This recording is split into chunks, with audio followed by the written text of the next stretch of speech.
Olá, tudo bem? A nossa temática de hoje é sobre o preconceito racial. Mas o que é? O que é que nós entendemos por preconceito? Preconceito entende-se o conceito ou a opinião formados antecipadamente sem maior ponderação ou conhecimento dos fatos. Julgamento ou opinião formada sem levar em conta os fatos que o contestam. Trata-se de um pré-julgamento, isto é, algo já previamente julgado. É interessante notar o caráter de inflexibilidade que está embutido no termo. O indivíduo preconceituoso é aquele que se fecha em uma determinada opinião, deixando de aceitar o outro lado dos fatos.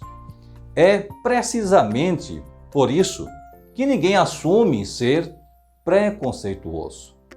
Frequentemente ouvimos as pessoas dizerem: eu não tenho preconceito, mas não gosto, por exemplo, de negros. Temos aí uma evidente contradição.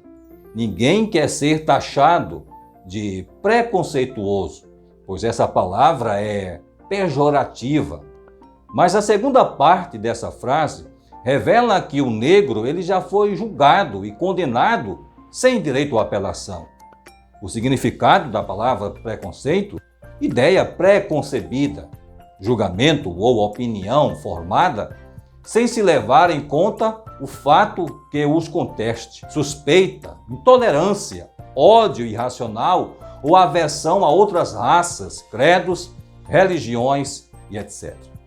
O preconceito está presente nas relações humanas, desde a mais remota história da humanidade. Durante todo o seu processo de experiência de vida, o ser humano ele vai incorporando valores, sentimentos, ideias que vão se perpetuando na mente, muitas vezes em defesa de um modo de pensar e de viver que não é aceitável por todos. Esta é a base cognitiva do preconceito, que se denomina estereótipo, um padrão mental de avaliação da realidade que se expressa através de atitudes no preconceito propriamente dito. O conceito de determinado objeto não é formado em nossa mente apenas pelo seu caráter real, isto é, as impressões sensoriais imediatas, mas também pelas ideias pré-existentes acumuladas em nossa mente que formam o estereótipo, por exemplo, político, mulher, negro, judeu, muitas vezes trazendo conotações equivocadas.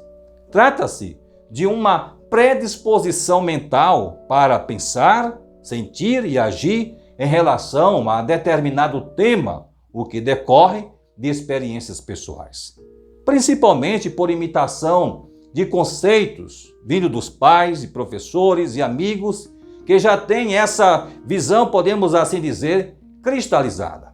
Portanto, o preconceito deve ser compreendido buscando-se a origem e a forma de divulgação das ideias nos grupos e na comunidade, além do modo pelo qual cada indivíduo as integra em sua própria personalidade. Modelos de comportamento, conceitos do que é certo ou errado, vão sendo ali impostos e vai ocorrendo um deslocamento entre a realidade e a imagem construída, gerando intolerância, injustiça, discriminação e até violência como barreira ao progresso da humanidade. Há grande dificuldade em se conviver com as diferenças, pela estranheza e ameaça que o diferente nos causa, chegando até a concorrência e a competição, que são terrenos, por assim dizer, férteis para gerar e fazer crescer o preconceito. Cada um tem o direito de achar correto ou incorreto o que quiser, mas jamais de tirar oportunidade de outras pessoas. faz-se indispensável a luta contra a desinformação como principal estratégia contra preconceitos de quaisquer origem ou características.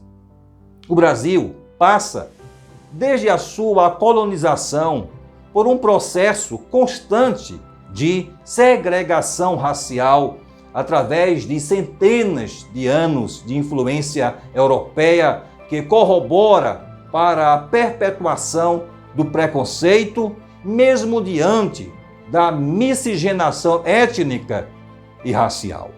O negro é marginalizado, explorado e desprezado diante de estereótipos criados ao longo da história, imputados a eles de forma a inferiorizá-los social e culturalmente. Infelizmente, o Brasil ainda não conseguiu se despreender do racismo, não evoluiu nessa questão da mesma forma que evoluiu em outros aspectos sociais. A comunidade negra está compreendida nos piores indicadores sociais, e isto é consequência de toda uma história de opressão e exploração da raça. Segundo dados coletados da Comissão Nacional contra a Discriminação Racial, 70% dos negros trabalham em serviços não técnicos. 80,9% das mulheres negras ganham até 2 salários mínimos. 62% dos homens negros ganham até 2 salários mínimos. 80% dos negros moram em favelas ou em locais insalubres. 87% das crianças fora das escolas são negras. Somente 47% dos negros concluíram o ensino médio. 40,25% dos homens negros são analfabetos contra 18,5% dos brancos. Os negros simplesmente não conseguem chegar à universidade na proporção dos não negros. Sem acesso à faculdade, os negros não se habilitam a um bom posto de trabalho e, relegados a funções secundárias, acabam recebendo menos no fim do mês. Para entender por que os negros eles não conseguem chegar à universidade, é preciso ir à origem do problema.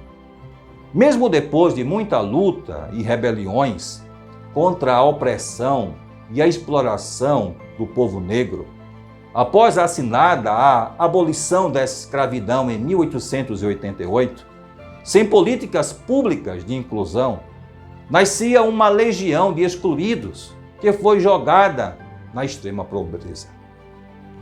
Como são mais pobres, os negros estudam menos, eles permanecem na linha da pobreza. Portanto, a principal causa da desigualdade racial existente no Brasil hoje é o estado de pobreza em que vive a maioria dos negros e não simplesmente o fato de serem negros. Existe discriminação, sim, racial, mas não podemos dizer que essa é a principal causa da desigualdade. Muitos estudiosos acreditam que a melhor maneira de reduzir desigualdade é estabelecer cotas para negros na escola e no mercado de trabalho. Eu sei que essa temática é uma temática que gera muitas polêmicas. É bem possível que a desigualdade seja diminuída. Nos Estados Unidos, por exemplo, o sistema de cotas nas universidades e na administração fez com que a classe média negra dobrasse nos últimos 20 anos.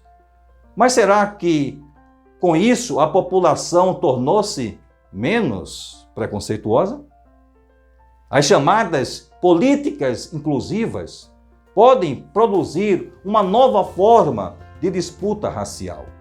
Um candidato branco que perde um bom emprego, não por ser menos capacitado, mas porque a lei favorece o negro, normalmente se considera injustiçado pela política de cotas.